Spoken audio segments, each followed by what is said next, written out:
Hello guys, नमस्कार दोस्तों। कैसे हैं? आशा करता हूँ आप सब ठीक होंगे दोस्तों। हम लेकर आ गए हैं दोस्तों यूपीएसआई प्रीवियस ईयर के नेक्स्ट शिफ्ट का पेपर। मूल विधि, संविधान और जीके के पूरा कवर करवाएंगे दोस्तों। आपको किस प्रकार का पेपर पूछा जाता है और ऐसे भी क्वेश्चन दोस्तों बार बार पूछ लिए जाते हैं जो प्रीवियस ईयर में आते हैं, ये तो आप भली भांति जानते होंगे दोस्तों। इसीलिए बुक किताबें मॉक टेस्ट लगाए जाते हैं। ज़्यादा से ज़्यादा जितना लगाएंगे उतना ही कामयाबी मिलेगी दोस्तों। और यदि आपने हमारे चैनल को अभी तक सब्सक्राइब नहीं किया तो सब्सक्राइब कर लीजिएगा। साथ ही साथ बेल आइकन को प्रेस कर दीजिएगा, जिससे आने वाली वीडियो की नोटिफिकेशन दोस्तों आप तक पहुंच सके दोस्तों। और हमारे टेलीग्राम ग्रुप को अभी तक नहीं ज्वाइन किया है तो लिंक डिस्क्रिप्शन में है, जाइए और ज्वाइन कीजिए। और इससे आपको ये फ़ायदा रहेगा कि जो आप हम पढ़ाते हैं दोस्तों आपको फ्री PDF वहाँ पर उपलब्ध करा दी जाएंगी दोस्तों। चलो दोस्तों, देखते हैं पहला क्वेश्चन क्या है। 17 दिसंबर 1931 को भारतीय सांख्यिकी संस्थान की स्थापना किसने की? R. A. Fisher, M. H. Hansen या C. F. येट्स या चौथा PC महालनोबिस। इसका जो राइट आंसर है दोस्तों चौथा नंबर PC महालनोबिस। अगला देखते हैं दोस्तों, अटल पेंशन योजना लाई गई 9 मई 2015 को, 9 मई 2016 को या 10 मई 2015 को या चौथा इनमें से कोई नहीं। इसका जो राइट आंसर है वो है दोस्तों 9 मई 2015 को। पहला number is the right answer. तीसरा क्या है, मेक इन इंडिया का कार्यक्रम आरंभ किया गया नवंबर 2012, सितंबर 2014, जनवरी 2014 या सितंबर 2016। इसका जो राइट आंसर है वो दोस्तों वो है सितंबर 2014 इज द राइट आंसर। दूसरा नंबर रहेगा राइट आंसर। यदि आप हमारे ये चैनल को दोस्तों पूरा सब्सक्राइब किए हुए हैं तो कोई दिक्कत नहीं, आपको टाइम पे टाइम वीडियो मिलती रहेंगी दोस्तों। और हमारे चैनल को सब्सक्राइब जरूर कर लीजिएगा दोस्तों, नए हैं तो नहीं तो आपको तो वैसे भी मिलती रहेंगी दोस्तों। अगला देखते हैं दोस्तों क्वेश्चन, भारत सरकार का कौन सा मंत्रालय भारत की विदेश व्यापार नीति से संबंधित है? रक्षा मंत्रालय, विदेश मंत्रालय, वाणिज्य एवं उद्योग मंत्रालय, ऑप्शन 4 गृह मंत्रालय। इसका जो राइट आंसर है दोस्तों वाणिज्य एवं उद्योग मंत्रालय, ऑप्शन C तीसरा रहेगा। 5वां नंबर क्वेश्चन देखते हैं दोस्तों, निम्नलिखित में से कौन सा भारत में सतत विकास लक्ष्यों के कार्यान्वयन के एक नोडल संस्था है? ऑप्शन ए नंबर, अरे ए या एक नंबर कुछ भी मान लीजिए, योजना आयोग, ऑप्शन B विनिवेश आयोग, ऑप्शन C नीति आयोग या ऑप्शन D वित्त आयोग। इसका जो राइट आंसर रहेगा दोस्तों कौन सा है? नीति आयोग, ऑप्शन नंबर तीसरा इज द राइट आंसर। 6वां क्वेश्चन देखते हैं दोस्तों, मनरेगा का उद्देश्य निम्नलिखित में से कौन सा एक नहीं है? एक वित्तीय वर्ष में 100 दिनों तक का कुल श्रम प्रदान करना, उत्पादक परिसंपत्तियों का सृजन करना या ऑप्शन तीसरा जीविका निश्चितता को बढ़ाना। इसका जो राइट आंसर है वो दोस्तों उत्पाद परिसंपत्तियों का सृजन करना इज द राइट आंसर। ये अभी आप सब दोस्तों पूरा पढ़ लीजिएगा तो यूपीएसआई में आपको ओनली 60 या 70% ही पढ़ना पड़ेगा। बाकी दोस्तों पूरा आपका यहाँ से 30-40% पूरा कवर करवा दीजिएगा। यहाँ से पूरा दोस्तों आशंका होती है प्रीवियस ईयर से पूछे जाने की दोस्तों, इसलिए आपको पूरा कवर करवा रहे हैं दोस्तों। देखते हैं अगला क्वेश्चन, वर्तमान भूत की कुंजी है कथन किस विद्वान का है? डटन, जेम्स हटन, डेविस या वाल्टर बैंक। इसका जो राइट आंसर है दोस्तों option number B James Hutton is the right answer. स्थल रूप संरचना प्रक्रम तथा अवस्था का प्रतिफल होता है कथन किसका है? वाटर बैंक, WM डेविस या LC किंग या चौथा नंबर पेल्टियर पर। इसका जो राइट आंसर है दोस्तों ऑप्शन नंबर तीसरा LC king is the right answer. यदि इतिहास कब का वैज्ञानिक अध्ययन प्रस्तुत करता है तो भूगोल कहाँ का वैज्ञानिक एवं तार्किक अध्ययन है कथन निम्नलिखित में से किस विद्वान का है? कार्ल सावर या ऑप्शन B या दूसरा नंबर N.J. स्पाइक्सन या ऑप्शन तीसरा H.J. मैकिंडर या ऑप्शन चौथा D.H. हिविल्टिल्सी। इसका जो राइट आंसर है दोस्तों option number A first Carl Sauer is the right answer. 10वां नंबर, भू आकृति विज्ञान ज्योग्राफियोलॉजी का जन्मदाता किसे माना जाता है? पहला नंबर है दोस्तों डेविस, दूसरा है पेसेल या ऑप्शन तीसरा है पेंक या ऑप्शन चौथा है हट्टन। और दोस्तों आप यहाँ पर बस रटिए ही मत, आप ये भी कोशिश कीजिएगा कि आप जब मैं बताता हूँ तो उससे पहले आप दोस्तों उसका आंसर बताने की कोशिश जरूर करें और कमेंट करके जरूर बताइए आपकी इतने 40 में से जो आपको करवा रहा हूँ मूल विधि संविधान जी के, इसमें से आपके कितने सही हो रहे हैं दोस्तों। मान लीजिए मॉक टेस्ट एक प्रकार का मानिए दोस्तों इसको, तो कमेंट करके जरूर बताइएगा कि आपने इनमें से 40 में से आपके कितने सही हुए, उसी प्रकार से आपको फायदा होने वाला है। इसका जो राइट आंसर है दोस्तों पेसेल इज अ राइट आंसर। अगला देखते हैं, रुको और जाओ जातिवाद की विचारधारा के प्रतिपादक कौन है? H.J. हर्बर्टसन, जॉर्ज टैथम या हॉटसोर या ग्रिफिथ टेलर। इसका जो राइट आंसर है वो चौथा नंबर है, Griffith Taylor is the right answer. 12वां नंबर, भूगोल को मानव परिस्थितिकी के रूप में परिभाषित करने वाला विद्वान कौन है? विडाल डी ला ब्लास, जीन ब्रून्स या हेटनर या H.H. बेरोज या चौथा H.H. बेरोज। इसका राइट आंसर है चौथा H.H. बेरोज का राइट आंसर। सौर मंडल का जन्मदाता किसे माना जाता है? सॉरी दोस्तों, जन्मदाता किसे माना जाता है? सूर्य को, पृथ्वी को, बृहस्पति को या शनि को? इसका जो राइट आंसर है वो सूर्य को माना जाता है दोस्तों, सूर्य को माना जाता है। मोस्ट इंपॉर्टेंट है दोस्तों। ब्रह्मांड में विस्फोटी तारा कहलाता है धूमकेतु, उल्का या लुप्तक या चौथा अभिनव तारा? इसका जो राइट आंसर है वो ऑप्शन नंबर चौथा अभिनव तारा इज अ राइट आंसर।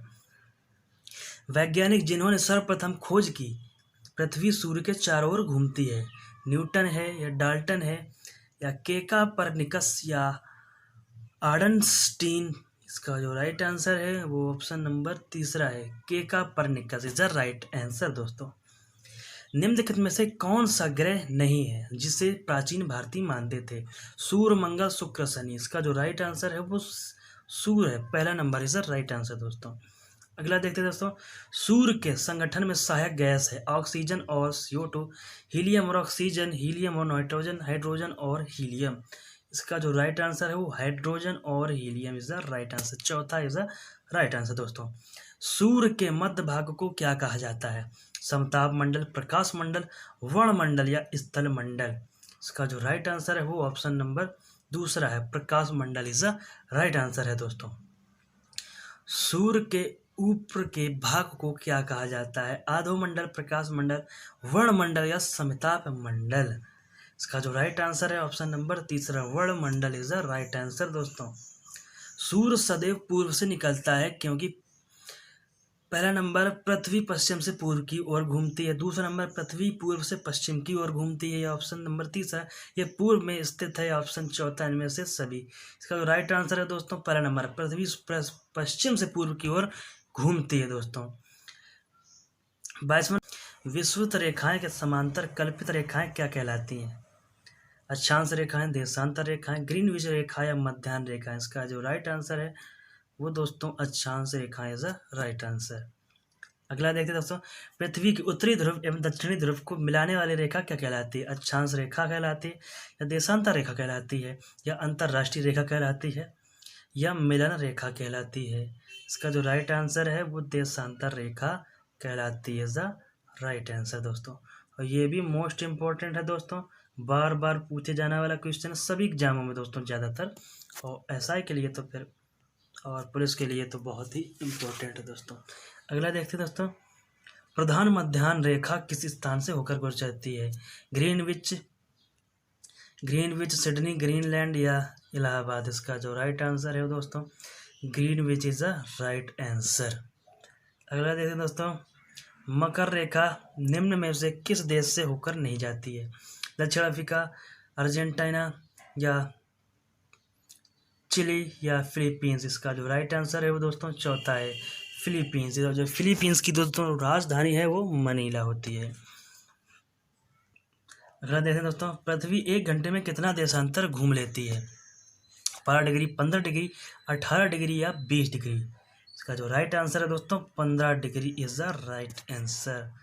अगला देखते हैं दोस्तों, दक्षिणी ध्रुव का अक्षांश है 70 या 80 80 90, इसका जो राइट आंसर है वो सी, 90 इज द राइट आंसर। अगला देखते दोस्तों, अंतर्राष्ट्रीय तिथि रेखा बिल्कुल सीधी नहीं है क्योंकि इसका कारण है, क्या कारण है? पहला, कोरी यूएस बल या अंतर्राष्ट्रीय समझौता या कुछ देशों के विभिन्न भागों के दिन एवं समय को एक समान रखना, इसका जो राइट आंसर है वो तीसरा नंबर है, कुछ देशों के विभिन्न भागों के दिन एवं समय को एक समान रखना है। 30 नंबर, उत्तरी प्रशांत महासागर में अंतर्राष्ट्रीय तिथि रेखा के वितरण का कारण है, हवाई द्वीप समूह, कैल्यूसियन द्वीप समूह या क्यूराइल द्वीप समूह या उपयुक्त सभी। इसका जो राइट आंसर है वो दोस्तों कैल्यूसियन द्वीप समूह इज द राइट आंसर, दूसरा नंबर। अगला देखते हैं दोस्तों, यदि अंतर्राष्ट्रीय तिथि रेखा पर दिन के 12 बजे हो तो उस समय भारत का मानक समय क्या होगा? 6:30 बजे या 5:30 बजे या 5:30 सुबह शाम को या 5:30 बजे या सुबह 5:30 बजे या शाम को 6:30 बजे। इसका जो राइट आंसर है दोस्तों दूसरा नंबर रहेगा 5:30 शाम का समय। पृथ्वी को कितने समय कटिबंधों में बांटा जा सकता है? ऑप्शन ए पहला नंबर 2 या दूसरा नंबर 4 या ऑप्शन तीसरा नंबर 24। इसीलिए दोस्तों बताने में ये दिक्कत होती है कि पहला नंबर 2, इसलिए A B C option D सही रहता है। ऑप्शन ए 2, ऑप्शन बी 4 या ऑप्शन सी तीसरा या ऑप्शन डी 64। इसका जो राइट आंसर है वो दोस्तों तीसरा नंबर 64।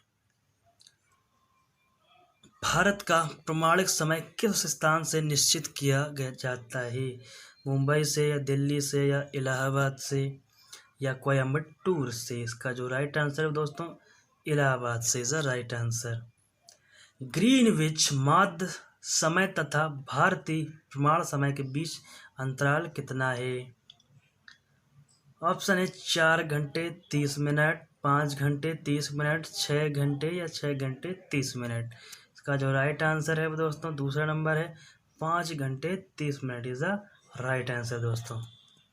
अगला देखते हैं दोस्तों, पृथ्वी पर लगभग 2000 प्रकार के खनिज पाए जाते हैं किंतु इनमें से कुछ खनिज से ही चट्टानों की रचना होती है। इन खनिजों की संख्या कितनी है? 10 या 20 या 30 या इसका जो राइट आंसर है ऑप्शन दूसरा 20 इज द राइट आंसर दोस्तों। अगर देखें तो पृथ्वी के द्रव पदार्थों के घनीभूत हो जाने से बड़ी चट्टानों को कहते हैं, क्या कहते हैं? आग्नेय, अवसादी या रूपांतरित या इनमें से कोई नहीं। इसका जो राइट आंसर है दोस्तों आग्नेय इज द राइट आंसर। अगला देखते हैं दोस्तों, निम्नलिखित में से किस प्राथमिकता चट्टानों की श्रेणी में रखा जाता है?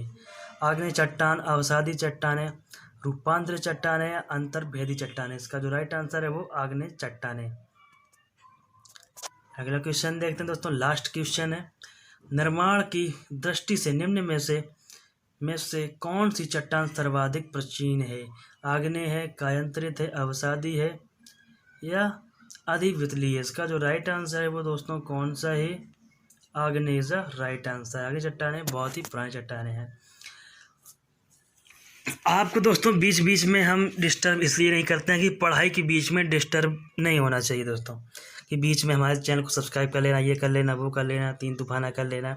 आपको बस शुरू में बताता हूँ, बीच में कुछ इंपॉर्टेंट बातें ज़रूर बता देता हूँ और लास्ट में बताता हूँ चैनल सब्सक्राइब करने के लिए नए हैं जो आपके लिए बहुत इंपॉर्टेंट रखता है दोस्तों। बीच में नहीं बताता हूँ, बहुत से चैनल देखोगे दोस्तों आपने हमारे चैनल को सब्सक्राइब कर लीजिएगा, बीच बीच में एकदम परेशान करते रहते तो पढ़ाई का फिर मज़ा ही क्या कि हमारे चैनल को सब्सक्राइब कर लीजिए। बीच में बिना रुके टुके एकदम शांति से पढ़ाई होने का मतलब ही कुछ और होता है दोस्तों।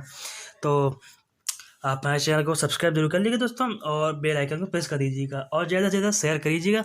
वीडियो अच्छा लगे तो ही दोस्तों शेयर कीजिएगा और लाइक कीजिएगा। तो मिलते हैं दोस्तों नेक्स्ट वीडियो में। आप बताइए कि आप कमेंट करके कि आपके 40 में से कितने सही हुए। मिलते हैं दोस्तों नेक्स्ट वीडियो में। Tata bye bye.